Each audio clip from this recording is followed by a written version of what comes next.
The Vikings have paid a lot to take the approach they've taken with J.J. McCarthy, but is it the right one? Welcome to the Locked On Vikings podcast.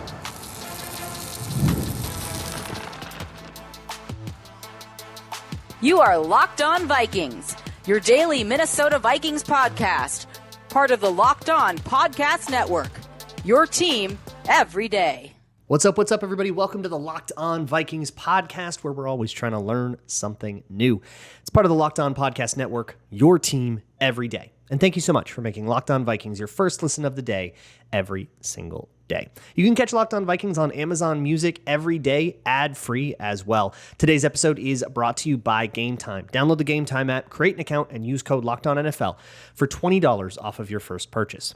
Today on the show, we have a very special guest. It's Gregg Rosenthal from NFL Daily. We talk about QB development, and Gregg, who has done this for 20 years, I wanted to draw on his experience covering the entire league for that long, especially when it comes to how young QBs develop and how the Vikings are doing in his estimation. So no beating around the bush. Let's dive right into that. All right, I'm here with a very special guest today, Gregg Rosenthal of NFL Daily. Thanks for coming on, Gregg. Thanks for giving me some time. I am excited to be on. Became a listener this offseason. You do awesome work. Yeah, I appreciate you. I heard a couple of shout outs on the show and I was like, that's me. Yeah. He's been listening. So Gregg, on NFL Daily, as somebody who covers nationally, that's such a different perspective. And I do Locked On NFL on once a week as well, but it's a much smaller part of it. Having that need to like get deep into all 32 teams has to be so hard. Like, it's hard for me, and I only have to deal with it like once on Tuesday afternoons, but to like live in that world has to be so hard. So how do you like balance that? Does that give you a sense of like general principles that you're like just abiding by? Because I'll tell you now, I listen to Around the NFL since about 2015. I heard like you and Wes debating quarterbacks all the time. And it does seem like sometimes things like calcify into these like principles that somebody like really cares about. Does that still happen to you, or does it change in more forever and ever as the NFL changes? Yeah, I hope that you're always flexible enough to kind of change not just your priors in terms of players, but in terms of what you think matters, what you think doesn't matter. But my goal was always on a news level to know whatever the percentage is, like 75, 80% of whatever someone like yourself locally, even if it's not that high. And that's why I like, mainlining some of the local shows to get a feel of what's going on there. So you're never going to know as much as like the hardcore local fan knows about their team. But if you can get a lot of the way there, you can provide like a little broader perspective. And the one thing you will get, as long as you're like watching every team, and that I do love to do, because that's something where you form your own opinions. You don't need to rely on anyone else. You realize most team sites, most people just watching one team, especially fans, they don't really have that perspective of what the other teams look like, how many problems they're having over there. And so hopefully you can kind of combine all the things you learn to have a little bit better perspective. It's always funny when I get on to Locked On NFL with Tyler Rowland, and like, it's apocalyptic over here in Minnesota right now. They just get beat to dust by the Chargers. And then like, we got a quick talk about like Miami winning their second game. It's like, wait a minute, like things could definitely be worse. And you look over at like the Jets or whatever, and it's a totally different story. But I do want to hone in. So you had a reaction on, I think it was Twitter, to one of the various headlines that have come out about J.J. McCarthy and Carson Wentz over the last few weeks, with kind of every time we learned McCarthy wasn't going to be ready for the next game. And essentially your interpretation was like that, if this is setting up for J.J. McCarthy to have this like sort of sabbatical on the bench, whether healthy or not. And you said like normalize different development paths. Vikings fans got really in your face about it. So I wanted to kind of delve into the idea of like QB development and what you mean by that, by like, there is sort of this one singular path that is satisfactory for an NFL quarterback that's young. And it's like, you kind of have to be Jaden Daniels. Like, you got to show up right away, be good. Otherwise, people are going to be like, I knew it all along. He was not the guy. But if you look at this, like there's been so many different paths to success from somebody like Mahomes sitting a year, Jordan Love sitting many years, or somebody like Josh Allen or Jalen Hurts, who starts really early, but kind of struggles a little bit. And then they figure it out as time goes on. So like, that's why I brought up like overall principles. Where do you lie on that with a young QB? You're the GM of a team. You have a young QB. What are the guiding lights?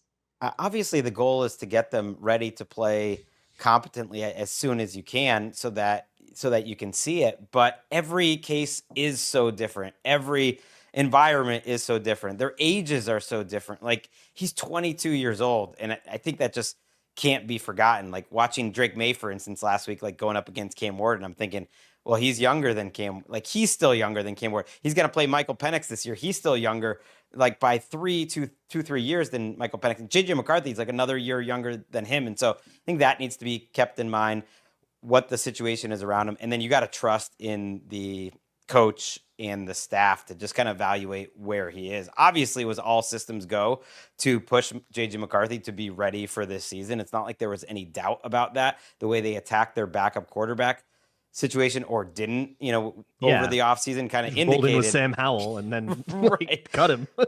Right. That was their biggest. If I'm going to get on the Vikings for anything, that's the number one thing, was like how they approach that situation this offseason. But I just think it's okay to accept that different quarterbacks are going to develop at different rates. We're seeing it around the league right now with guys really popping off in their second or third places, like Daniel Jones, who was with Minnesota last year. And so I think it's just taking a step back and, trying not to panic so much that it's like everything is falling apart because he's not 100% ready right now, which we don't even know anyways. He played 8 quarters. Right. And I am sure that there will continue to be struggles based on what we saw in those 8 quarters. So how do you feel the Vikings are doing with kind of managing the development of their very young, delicate, this has to get off on the right foot kind of situation?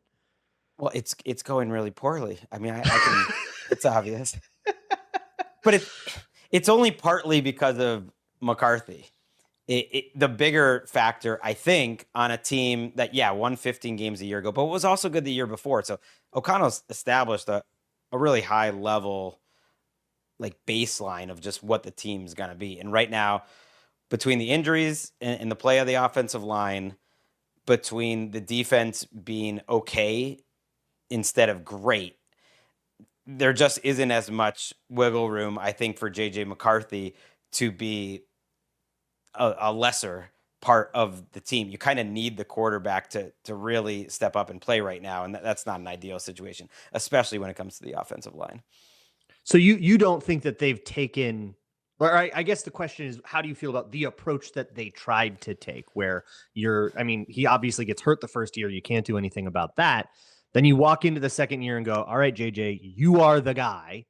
And he got a training camp, but he has still, as of recording this, because they haven't had this week of practice, he has had 1 full week of practice, and it was the one right before week 1, full week of like in-season practice. Because he missed, it was a short week after the Monday Night Football game, and he missed one because he was having a kid, and then he's been hurt since. So he'll have had 2 weeks of practice when he goes to Ford Field to step on the field against the Lions. But I guess, how do you feel about like the strategy they had going in, or would you have maybe approached that differently? Other than the backup situation, I think the approach was fine. They had confidence in him and everything. And I was checking the training camp reports and listening to people like yourself, and there was enough positives there that I believed it. I believe they believed it. And I don't think they were doing anything but trying to be in a situation where they thought he would succeed. The first couple of weeks overall didn't go how they thought, but I don't think the approach, other than not having a better veteran backup with him, was a problem. And I get why they maybe weren't 100% truthful or like bending the truth in terms of this last month and his recovery. My thing with that was just, look, if he had played fantastic those first 2 games, I just feel like he would have probably been back on the field sooner. That's how it goes. But that's okay. Like, to your point, in terms of not having a ton of practice time, I thought it made sense if that's what they felt was best. I do trust Kevin O'Connell with quarterbacks that he was going to get a little more time to be ready. Then that made sense too. Yeah, it's been a bit of a theme of the year is Vikings players failing because they didn't practice. They didn't do any practice before that Thursday game. I don't know if you caught it was all walkthroughs. And then they looked like a team that didn't practice on Thursday Night Football. But I want to kind of circle back to that. So like there has been this like various, like a lot of people have conspiracized to a much greater degree than you are that like this injury is like fake, that like it didn't really happen. And that, you know, this is actually just they're panicking because the quarterback got off to such a bad start. And they're like trying to find every little witch thing that they can do. And they're going to start trading for other players. So I wonder, and as a guy with a national perspective, if you can think of other instances of times where like there's been a young quarterback struggling and you've been like, quote unquote, he's injured, and kind of set him to the side for a little bit. I remember the Bryce Young benching, but I don't think we were supposed to believe that he was hurt during that. I don't remember that at least, but I'm trying to think of like other examples of that. Or is the idea, wow, they've come up with like some new thing to do. I feel like Tannehill had a similar thing happen to him at one point. Certainly bringing a guy back from injury slowly is different. Jordan Rodriguez on our show compared some of the mistakes, I think, with how the Rams treated the Jared Goff situation where he was soft benched going into a playoff game and what turned out to be, you know, his final days with the Los Angeles Rams. Very different situations because he was not nearly as young a quarterback, but yeah, there were some parallels there. I think it was different. I obviously think that he was hurt. It was just the development in terms of getting him back. The reason why I don't buy full conspiracy is that if you read between the lines in terms of the insiders talking about this injury, from minute one, they were setting up a situation where it was going to take some time. It's like they kind of knew that maybe they were going to take time for him to get back. To the point where it always seemed like this week 9 was always going to be the return, almost regardless of how Carson Wentz was playing. And I think Carson Wentz played just well enough that it made sense to continue that plan. So it does sort of feel like the plan all along was maybe to get him back ready for this week. But I also don't doubt that, you know, he had a multiple week injury. It's just different. If he's your dude in like year 5, like he's shooting it up or whatever, and he's missing 1 week or something like that's happening, but that's not the situation. And why would you put a kid like him out there like that? Yeah, like we've seen players play through a high ankle sprain, but those players have been like Mahomes, who it's going to be a different context. Right. Okay, I want to circle back to the backup thing that you were talking about, because I think that is a relatively unexplored criticism that's super valid, and I'm with you on it. So that'll be next on Locked On Vikings. We'll be back with Gregg in just a second, but first, this episode is brought to you by Mazda. Mazda crafts cars for those who do more than simply move from point A to point B. You want to move in confidence, in luxury. All that comes down to the details, from footwork to breathwork. Athletes sweat all of the details, and Mazda brings this same intention to how they craft every model.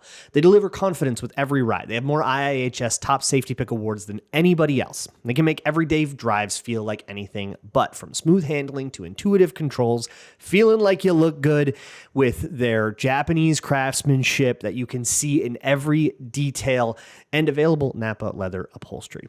Like NFL players, Mazda sweats every detail, because when you make every move count, impossible becomes irrelevant. Mazda, move and be moved. This episode is also brought to you by Gametime, the best place to find last-minute tickets. The Vikings are about to play a lot of home games, including the last 2 games that finish out the season are both home divisional games that could have a lot on the line. So if you want to score tickets, check out Gametime right now. Or if you just want to get in the door for the upcoming game, you can look even as things draw closer to kickoff.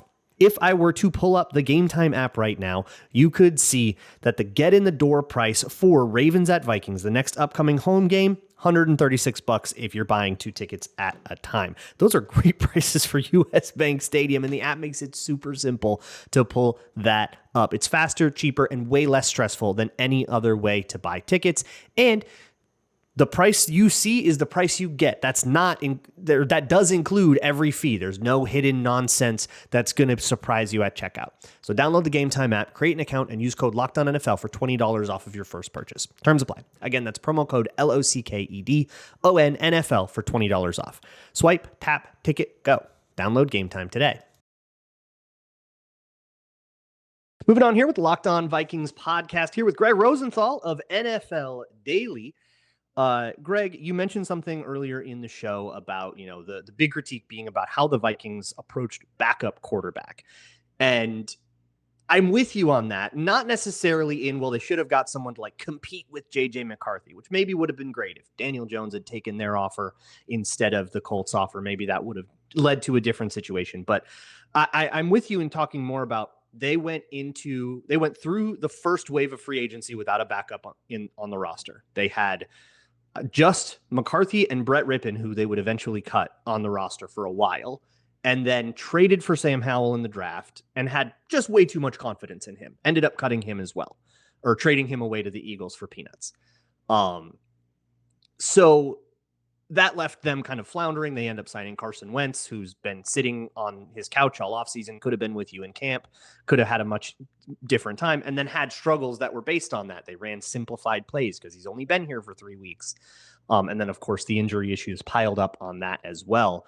So, again, benefit of hindsight. Hindsight, Andy, what would you have done at backup quarterback? What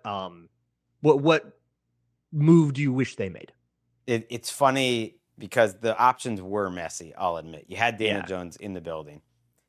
I mean, you could have gone over the top. I think if you paid Daniel Jones more money than the Colts had paid him, it would have been a weird contract to give with J.J. McCarthy there, but not totally unprecedented. That you get the Kirk Cousins thing just not that far away. So right, but it's like a $20 million contract or something. Look, you would have had to blow it out because he wanted a chance to start, and it was pretty clear he wasn't going to get it here.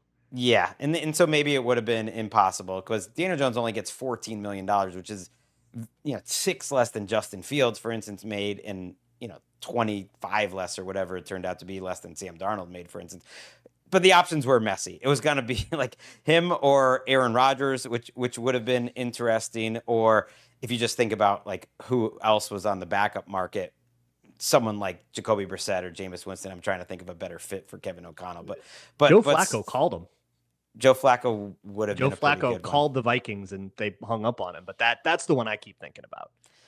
Because Kevin, I always think it's overrated when people say, "Well, this isn't a place people would want to go to," or this, they're building a place where free agents would want to go. It's that's for the most part nonsense. Players go where they get paid and offered the most. But Kevin O'Connell and quarterbacks is a little different. He actually is a place quarterbacks want to go. So I do think, and Daniel Jones was a great example of it last year. You got him in the building. I never would have saw what's coming out of him, but they got to see him up close. So it's fair to point out that they could have had a much better option than a guy like Sam Howell, who 2 teams had completely given up on already that badly needed quarterbacks or backup quarterbacks. So Sam Howell to me was always a totally bizarre fit, and it did not surprise me that did not work out. Fit is one that I think about a lot, especially when it comes to Sam Darnold, who was a perfect fit for O'Connell because he's insane and wants to be aggressive. O'Connell's insane and wants to be aggressive, and it worked so well. And I think they're trying to get that same idea but with a little bit more of a lid on it with McCarthy, with focusing on rhythm and timing and stuff he did well at Michigan. And then you look at what Daniel Jones wants to be. And it's just the opposite of that. Daniel Jones is not a moonball, let's throw the post kind of QB. I think of his 22 season, the one he won the playoff game in Minnesota with Brian Dable. And it was dishing the ball out quickly every single time and super low depth of target. And the Colts have done a great job of fostering that in a way that's I don't know if Minnesota would have wanted to be that anyways. I know. I can't believe the player I'm watching. And part of it is just I thought he wasn't the same after his surgery. And now those moon balls are back. He is throwing the ball deep down the field. So you just have to give kind of Shane Steichen and a really good offensive line and great weapons credit, and Daniel Jones credit. I don't know if that would have happened in Minnesota, but he would have been a good he would have been a good secondary option in this. Surely would have in been this better scenario. than Wentz. And we would have Yes. been having like a really interesting debate now about riding the hot hand or whatever, because I don't think he's going 2-3 if you have him there. No. And I actually think Wentz, this is a very mild take, played better than I expected and probably played about like 20% better than I feel like consensus is giving him credit for. I was there at the Cleveland game, for instance, in Dublin. And look, between their line offensively and then their defensive line just, getting, caved in against the Steelers like the following weeks, like he was working up against a lot. And I think Kevin O'Connell had good game plans for him. But considering how Carson Wentz has played the last 3 or 4 years, like what were you expecting? That was actually the B+ version, I think, of anything you could have expected from Carson Wentz coming off the couch compared to how he's played the last few years. Carson Wentz, who like famously for years has been reported to like be a guy that doesn't learn and grow. I like to get more right. I thought Kevin O'Connell like did a good job with him. If you go watch Carson Wentz's tape like the last 3 years before that, this Vikings tape was the best tape that you could find for sure. I've been incredibly critical of Carson Wentz on this show. Mostly because a lot of the context was around people that wanted to start him for the rest of the year, which I think is just so I was like comparing him to like a starting QB. It's like, okay, you're that excited about the guy who's going to be 27th best, and really we're going with that. But as a backup, just filling in, go 2-3, have something semi-reasonable, make too many mistakes. We all know you're not a starter, but like if that were the expectation, it would have been a lot different. But now it's of course a moot point, and now the conversation turns to like, did they, kind of shove him out there when maybe they shouldn't have? Did they clear him medically when they shouldn't have? And O'Connell's trying to preempt all of that by going on the friendly K-Fan radio show and saying like, no, it was, he begged, he really wanted to play. But here's a question, I guess, because again, you have covered the NFL for what, 15 years? Yeah. I mean, if you count Roto World, like 20. I do. 20 yeah. Counting Roto World. You've seen these kinds of situations before where teams have either pushed a player back too early, which has happened a couple of times this Vikings season, or pushed a player to play through an injury, or a player just needed to play through an injury and did so successfully, like Mahomes in the Super Bowl a couple of years ago. So I'm super curious to get your thoughts on that, on the Vikings fractured shoulder socket, torn labrum, and he played 2 more games so that we could like super baby the high ankle sprain. How do you feel about that in like an ethical sense? Ethically, I think it's all okay. They're all adults. If Carson Wentz wanted to pull the ripcord and get that surgery immediately, he could have. And I think he understood what he was doing. The Vikings probably understood what they were doing. I don't love the odd sort of PR game I feel like it is going on between Kevin O'Connell and Carson Wentz and everything. It's interesting to me he's getting the surgery now too, because I mean, there is another world where, like, if they told him he was going to stay the starter the rest of the year, like, is he getting that surgery? It's complicated. But I think both sides got what they needed out of the relationship. I don't blame Carson Wentz for doing what he did, and it's amazing because I was standing next to him on the field. I was working for Sky Sports that day after Dublin, and man, he was thrilled when they won that game. And even at the end of the Steelers game, I was like, thank you, Carson Wentz, for giving us an entertaining fourth quarter and doing better than I would have thought after what happened in that Pittsburgh game. It's like, I feel like everyone's trying to come out of here looking like the good guy, and maybe no one did anything overly wrong, but I do find it interesting that like he's just not going to be on the roster the rest of the year. So, yeah, I mean, labrum surgery will do that. Greg, where can people find your content? Of course, NFL Daily and whatever else you got going on. That's it. NFL Daily. We do a show on NFL Network too. NFL Game Debut, doing picks on Fridays. But yeah, it's in the title, NFL Daily. I appreciate you, Luke. Appreciate you, Greg. I'm Cody Rourke from Locked On Broncos, and this episode is brought to you by Peloton. Peloton is shaping the future of fitness with the brand new Peloton Cross-Training Tread Plus, powered by Peloton IQ. This is Peloton's most advanced equipment yet, giving you real-time guidance and endless ways to move, whether you're running, lifting, or you're cross-training with your favorite instructors like Alex Toussaint. It's training reimagined to make your workout more personal. Peloton is built for breakthroughs with features that help you plan, stay motivated, and hit peak performance. You can let yourself run, lift, flex, and go while Peloton handles all the rest. Plus, Peloton IQ provides real-time strength coaching, tracking your progress and suggesting weights that challenge you so you can get stronger. Plus, the new movement tracking camera, it counts your reps and corrects your form in real time, making sure every rep is safer and smarter. So let yourself run, lift, flex, push, and go. Explore the new Peloton Cross-Training Tread Plus at onepeloton.com. Thank you again to Gregg Rosenthal for giving us so much of his time. I had a couple other things that before that interview materialized I was going to talk about today, so I still want to mention them, but there are a couple of Patreon videos that came out on patreon.com/LukeBrownNFL, and I wanted to give you the quick spark notes on that. And if you want to see what I'm talking about in a visual sense, see tape, breakdowns, Illustrator drawings on it, and the whole bit, you can check that out there. But one of the questions that I got in the mailbag a lot that I sort of deferred to today was, what is the deal with the Vikings in the middle of the field? You saw against the Chargers and against the Eagles, and honestly, you can go back to games last year against the Lions and Rams where, I mean, these like tight end, like quick slants, over the ball sit routes or skinny posts, bang eight kind of stuff, all just torching the Vikings. What is the deal? And they do call a lot of middle of field open coverages, which is, I mean, cover 2, cover 4, cover 6, all do have an open deep middle of the field. That is part of their design. And the Vikings run a lot of that, so that there just is going to be some of that when you're a team that runs a lot of those coverages. In theory, you're getting something else, some more bang for your buck by having more guys deep that can kind of split the deep part of the field, but that is just going to be where you get attacked.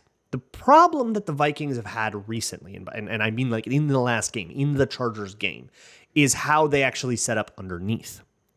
So the way I've understood the Flores defense to work when they call what a lot of people call their hot quarters coverage, I've consulted with a lot of people about calling it palms and have been told at worst, I guess that's not wrong.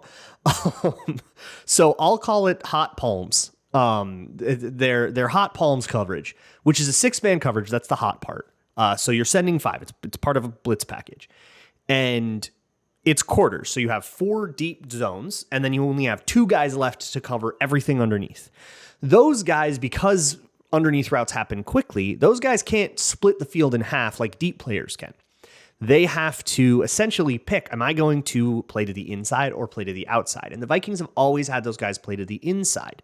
And the way that they have adjusted to teams attacking the flats, so like that's the story of the Flores defense was in 2023, they had they got attacked in the flats a lot, right?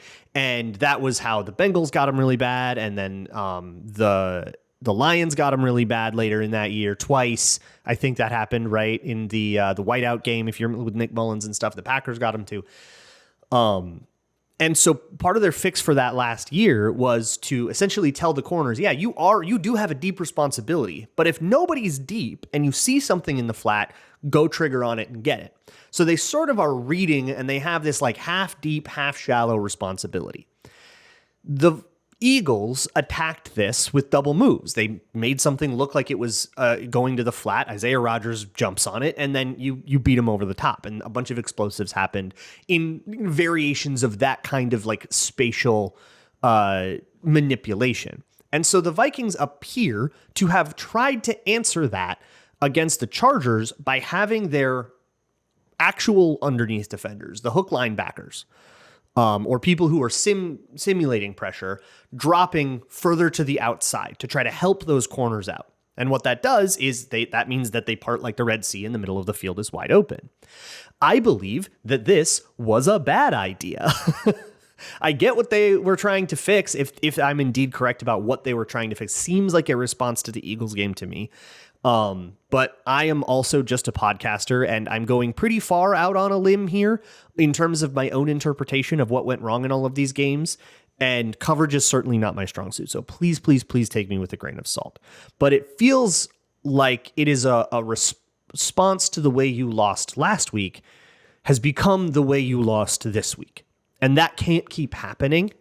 So I wanted to just kind of tell you that that's not the only thing that happened on all of those middle of the field plays, by the way. It's not like that exact same mistake happened 10, 12 times and Flores refused to adjust. There was one where they should have had a guy in the middle of the field. There are a couple of cover one plays where they had the rat player, or the guy who's supposed to be in that exact zone, but he's also simulating pressure.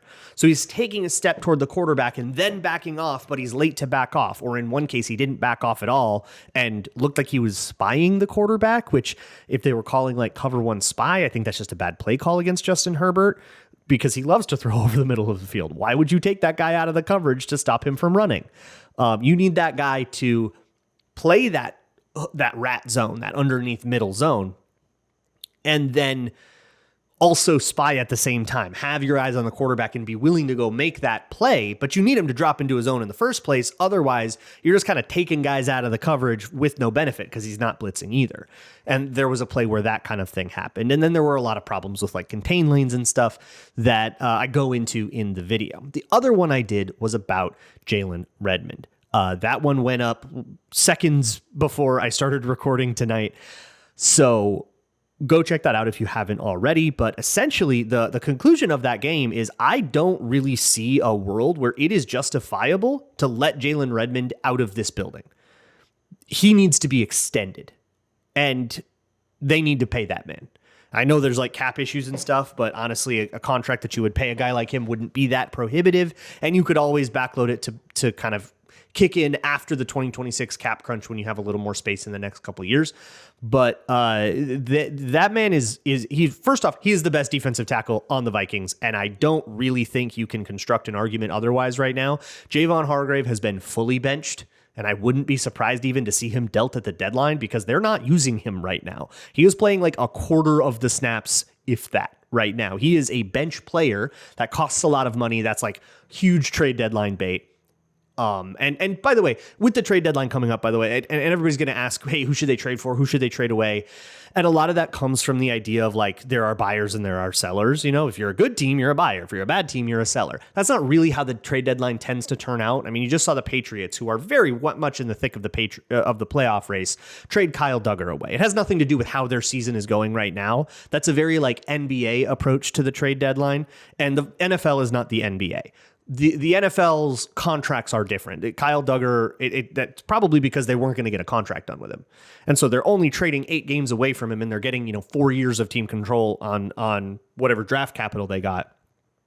When it's a day 3 swap, it feels a little bit worse, but you're basically saving money in the long term and sort of saying, we'll sacrifice 8 games of you, 9 games of you, or I guess 10 left, 10 games of you. I don't know if the Patriots have had their bye yet. But you're sacrificing that for the to kind of get ahead on some of those like resource moves, right? And when it comes to a player like Hargrave, who has an expensive year next year, with that's easily enough released, but if you can get any draft capital for it, you can do it. And if you continue to play him for 15 snaps a game, there's only 10 games left. You're only trading 150 reps of this guy. That's like not that much value, and you might be able to get something back. So I could see Hargrave getting dealt at the deadline. I could definitely see him being a cap casualty. In fact, I would kind of be surprised if something would have to change for me to not project that as the season ends. And a big part of that is that Jalen Redmond is handily outplaying Javon Hargrave. I think he's outplaying Jonathan Allen. I think Allen and Redmond should be your key 2 defensive tackles, which is the case now, but that should continue to be the case moving forward. Those are the 2 guys, and then you just need to add a run stuffer. You need to go bring back in the offseason what you lost in Harrison Phillips I don't think that can be Harrison Phillips himself. I don't know if the Jets are going to keep him after this year, but he's also getting older now, and he was probably going to get cut after this season anyways, which is, I think, part of the impetus for that trade. So I don't think it's going to be Harrison Phillips himself, but you need that run stuffing, zero tech, like big burly tackle, whether you find that in the draft or free agency, whoever you like. But I think if you add that back to the equation, then Redmond and Allen can sort of realize the vision that this defensive tackle room was supposed to be going into the season before they shot their balls off. Like that's the hope that we kind of went into the season with, and why there was so much optimism before they all just like cut their noses off to spite their face. Those are the two kind of main points. I was going to make like a whole show out of it, but there's Patreon, so you can go check that out. It's less than $4 a month, and if you don't want to pay $4 a month, you can wait until after the Lions game, and those videos will be made free to watch. You just got to sign up with an email. So I hope that I will see you there. I will see you tomorrow for a crossover with Matt Derry, and as always, Skull.